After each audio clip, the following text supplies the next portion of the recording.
Hammaga salom. Men Shahriy Husniddin, 15 yillik tajribaga ega, mingdan ortiq o'quvchilarni oliy o'quv yurtlariga tayyorlaganman. Hozir sizlar bilan kimyo va biologiyadan milliy sertifikat imtihoniga tushishi mumkin bo'lgan 3 ta savolni ko'rib chiqamiz.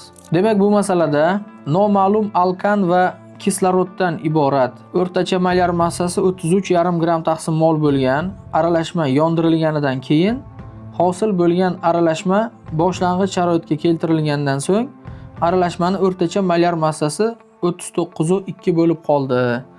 Alkanni aniqlang debdi. Demak, bizda nimalar noma'lum? Qaysi alkan ekanligi noma'lum. Alkanning moli ham, uni yondirishga ketgan kislorod ham noma'lum. Lekin dastlabki aralashmani o'rtacha molar massasi ma'lum. Jarayonlardan keyin hosil bo'lgan aralashmada deylik gazlarning o'rtacha molar massasi 39,2 bo'lgani ham ma'lum ekan. Demak, avval biz alkanlarning umumiy yonish tenglamasi uchun formula tuzib olamiz. CnH2+ plus O2 reaksiya natijasida karbonat angidrid va suv hosil bo'ladi. Barcha uglevodorodlar yonganda karbonat suv hosil qiladi. Tenglashtirish uchun karbonat oldiga n qiymatni, suvni oldiga n+1 ni qo'ysak bo'ladi. Kislorod oldiga esa deylik o'ng qo'limizda 3n+1 kislorod bor. 2 ga bo'lsak bu 1,5n plus 0,5 ni ko'rsatadi. Demak, alkan yonibdi. Hosil bo'lgan gazlar aralashmasi boshlang'ich sharoitga keltirilganda 39,2 gram bo'lib qoldi. Dastlabki boshlang'ich sharoitga olib kelinganda suv bug'lari gaz tarkibidan chiqib ketadi. Chunki yondirilganda harorat ko'tariladi. O'sha holatda suv bu holatda bo'lishi mumkin. Boshlang'ich sharoitga qadar sovutilganda bunda gazlar tarkibidan suv chiqib ketadi, kondensatlanib suv tomchisiga aylanadi. Demak, jarayondan keyin eng kamida 2 ta gaz bo'lishi kerak. Sababi aralashma deb gapiryapti. Bu reaksiyadan hosil bo'lgan karbonat angidrid va katta ehtimol bu deylik alkanning yonishidan ortib qolgan kislorod bo'ladi. Va bu kislorod ekanligini mana bu joydan ham isbotlashimiz mumkin. O'rtacha molar massa qaychi yoki diagonal usuliga qo'yadigan bo'lsak, o'rtacha molar massa 39,2. O'rtacha molar massa bu gazlardan iborat aralashmaning birining molar massasidan kichik, biridan katta bo'lishi kerak. Agar bu karbonat angidrid va kislorod deb topilsa, deylik karbonat angidridning molar massasi 44, kislorodniki 32 hisoblanadi. Haqiqatan ham deylik 32 39,2 dan kichik, 44 esa katta hisoblanadi. Diagonalning keyingi qismlari qaychini o'rtasidagi raqamdan 32 ni ayiradigan bo'lsak, yuqori 7,2 bo'ladi. 44 dan 39,2 bu 4,8 bo'ladi. Va ikkalasi 2,4 ga bo'linsa 3 ga deylik 2 nisbat ekanligi ko'rinadi.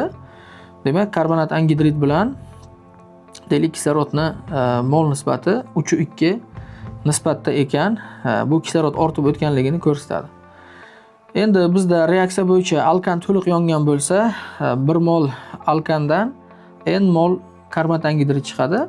Agar karbonat angidrid 3x bo'lganda va u n ga ham teng, 2x esa nimaga teng desak, bunda karbonat angidridni n qiymatiga teng mos keluvchi kislorodni deylik n dagi qiymati kelib chiqadi. Buning uchun 2xn ni 3x ga bo'lishimiz kerak. X lar qisqaradi, 2 taqsim 3 bo'lib qoladi. Bu 0,66 deylik 0,66n. Bu nima desak, bu jarayon natijasida ortib qolgan kislorod bo'ladi. Dastlabki aralashmamiz tarkibida 1 mol alkan va uni yondirishga ketgan 1,5n plus yarim mol kislorod va jarayondan ortib qolgan deylik 0,66n deylik kislorod bor deb qabul qilishimiz mumkin. Ikkita kislorodni qo'shadigan bo'lsak, 1,5 n ga 0,66 ni, demak bu 2 deylik 166 n plus 0,5 ga teng bo'ladi. Endi mana shu reaksiya uchun jarayonni olib borish uchun olingan kislorod va 1 mol alkan. Shuni o'rtacha molar massasini 33,5 ga tenglaymiz. Demak, alkanlarning 1 molning massasi 1 ko'paygan 14n plus 2 ga teng plus kislorod 2,166n plus 0,5 ni ko'paytiramiz 32 ga va bo'lamiz aralashmani tashkil etuvchi gazlarning umumiy moliga. Bu 1 mol alkan va 2,166n plus 0,5 kislorod va shuni o'rtacha molar massa bo'lgan 33,10 5 ga tenglaymiz. Va bu soddalashtirib chiqilganda 33/5 ko'paytiriladi 1,5 ga 50,25 50,25 plus 2,166 n ko'paytiriladi 33/5 ga. Bu 72,58 ni beradi bizga n qiymati bilan albatta. Keyin suratni ochib chiqadigan bo'lsak 14n plus 2 2,166 ni ko'paytirishimiz kerak. Demak 32 ga. Bu 69,33 ni berar ekan. 69,33 n va 0,5 kara 32 bizga 16 ni beradi. Endi n larni bir taraf qilishimiz kerak. Barobarni o'rtaga qo'yadigan bo'lsak 72,58 dan 14n plus 69,33 dan ayiramiz 72,58 ni.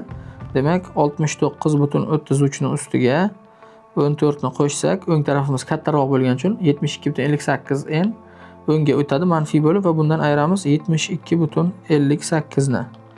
10,75 n. Tenglamamiz o'ng tomonda qoldi. Endi 50,25 dan esa 2 ni va 16 ni ayiramiz, ya'ni umumiy 18 ni ayiramiz. 50,25 dan 18 ni ayirsak, bu 32,25 ni beradi bizga. 32,25 esa 10,75 ga bo'linadigan bo'lsa, n ning qiymati 3 ni beradi. 32,25 taqsim 10,75. N ning qiymati bizga 3 ni beradi va noma'lum alkan bizda 3 ta uglerod saqlagan S3H8 propan ekanligi ma'lum bo'ladi. Bu S javob. Demak, masala shartida 1 mol atsetilen katalitik dimerlanganda birlamchi uglerod atomlari soni 30% ga kamaydi. Hosil bo'lgan aralashmadagi pi bog'lar sonini hisoblang. Dimerlanish mahsuloti demak berilgan, bu vinil atsetilen hisoblanadi. Katalitik degani kimyoda katalizator ishtirokida, dimerlanish esa molekulani deylik ikkitasi bir-biri bilan o'zaro bog' hosil qilishi hisoblanadi. Keling, atsetilenning dimerlanish reaksiyasini yozamiz. Atsetilen alkin hisoblanadi va molekulasi tarkibida bitta 3 bog'ga ega. Uning dimerlanishi hisobiga 2 molining o'zaro ta'sirlashishi hisobiga masala shartida berilgan deylik tuzilish hosil bo'ladi. CH2 CH va C3 bog' CH. Bu vinil atsetilen deyiladi, sababi mana bu qism vinil radikalini qoldig'i, bu esa atsetilenning qoldig'i bo'lgani uchun bu vinil atsetilen ham deyiladi. Formulasi C4H4 brutto formulasi va tarkibida alkinlarga xos 3 bog'ni, alkenlarga xos qo'sh bog'ni ham saqlagan molekula hisoblanadi. Endi atsetilenni bizda dastlab 1 mol ekanligi ma'lum. Masala shartida 1 mol atsetilen dimerlangach birlamchi uglerod atomlari soni 30% ga kamayibdi. Demak, bu yerda atsetilenning barchasi dimerlanganmi? Agar 1 mol atsetilenni to'liq biz dimerlaydigan bo'lsak, unda atsetilenning 1 molida formadan ko'ryapsizki 2 mol birlamchi uglerodlar bor va 1 mol atsetilen to'liq dimerlanganda deylik, tekshirish uchun qilyapmiz buni. Deylik 0,5 mol mahsulot hosil bo'ladi. 0,5 mol mahsulot tarkibida birlamchilar esa 1 molida ko'ryapsiz, ikkita birlamchi bor, molekulaning ikki chetida 0,5 kara 2 1 ni beradi. Demak, bu yerda 2 mol birlamchi 1 mol birlamchiga tushib qoladi. Bunda kamayish 30% ga bo'lmayapti.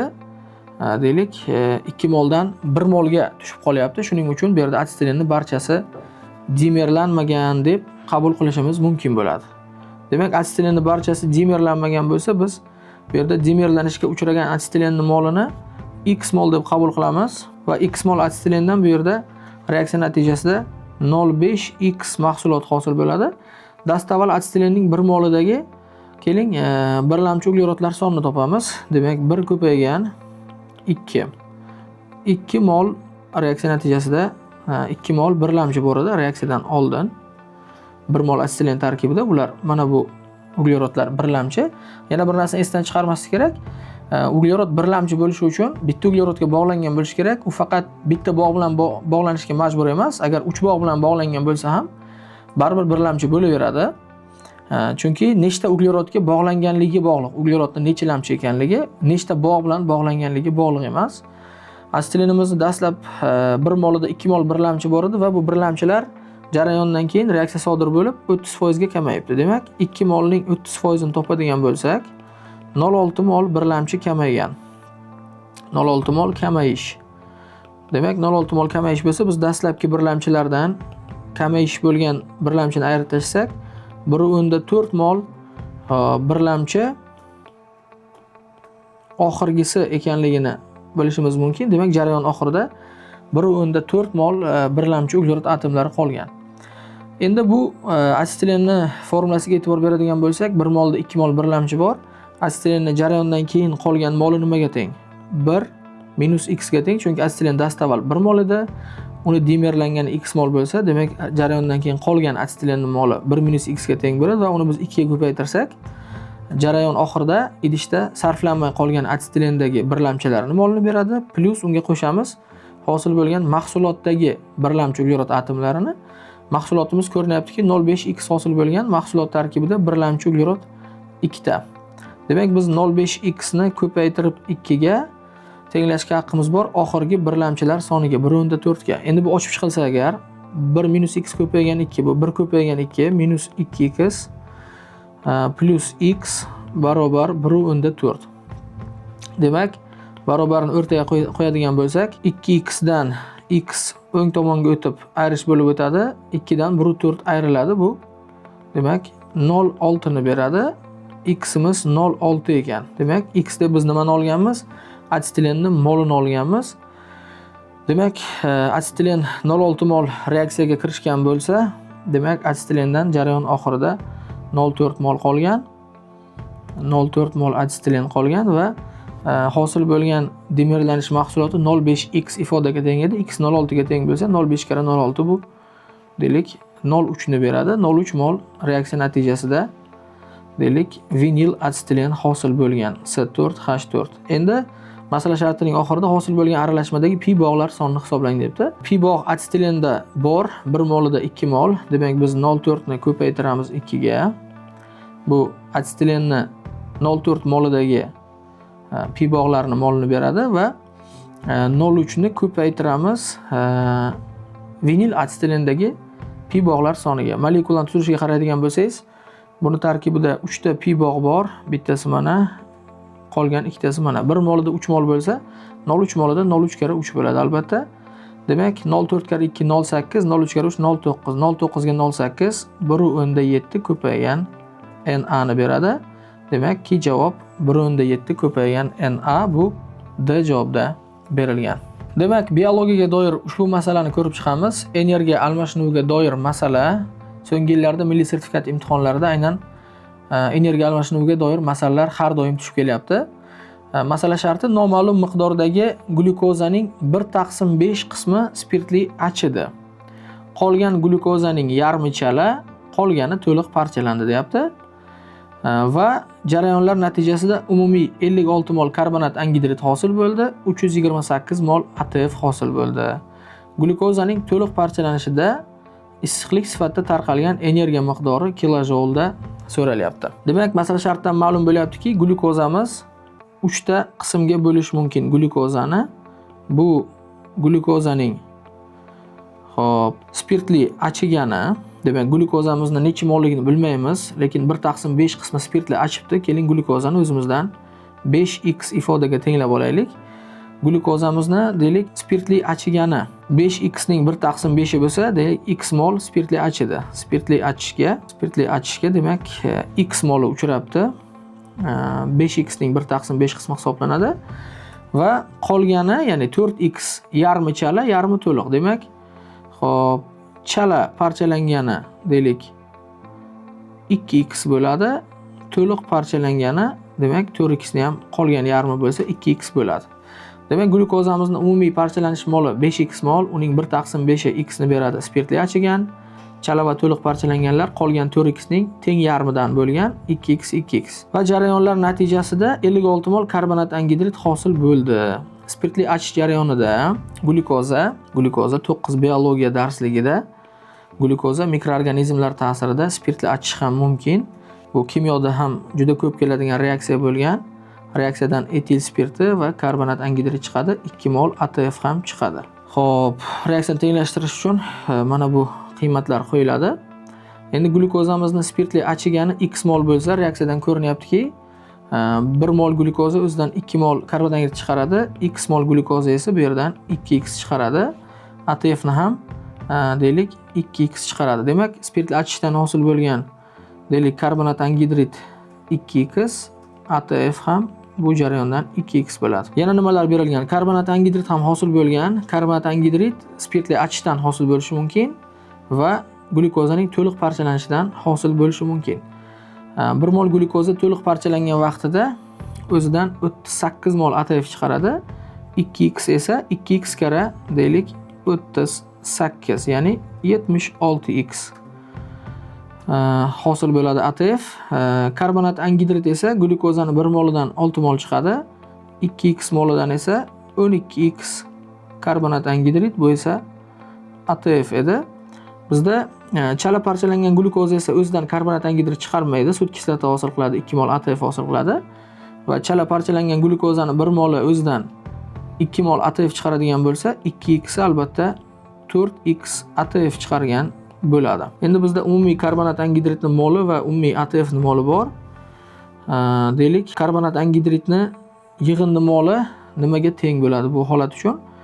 12x ifodaga va deylik 2x ifodaga teng. Demak, biz 12x plus 2x ni 56 ga tenglashga haqqimiz bor. O'shanda 14x 56 ga, ya'ni x barobar 4 ga bo'lib qoladi. X barobar 4 bo'ladigan bo'lsa, bizda umumiy parchalangan glyukozamiz 5x edi, ya'ni 5ximiz endi 20 molni beradi. To'liq parchalangan glyukozamiz esa 2x qiymatga teng edi, ya'ni bu 8 mol bo'ladi va bizdan jarayon oxirida glyukozaning to'liq parchalanishidan issiqlik sifatida tarqalgan energiya miqdori so'ralibdi. Va bilasizki, glyukoza to'liq parchalanganda, to'liq parchalanish bu sitoplazmadagi va mitoxondriyadagi jarayonlarning birlashmasi hisoblanadi. 1280 kilojol issiqlik chiqadi 1 molidan. Endi glyukozamiz 8 mol bo'ladigan bo'lsa, 8 ni ko'paytiramiz 1280 ga. 10240 kilojol deylik energiya issiqlik sifatida tarqalganligini ko'rsatadi. Demak, masalaning javobi 10240 kilojol hisoblanadi. Bahorda bo'lib o'tadigan milliy sertifikat imtihoni uchun intensiv kurslarimizga qabul ochiq. Pastda havola qoldiramiz. O'tib tanishib chiqishingiz mumkin.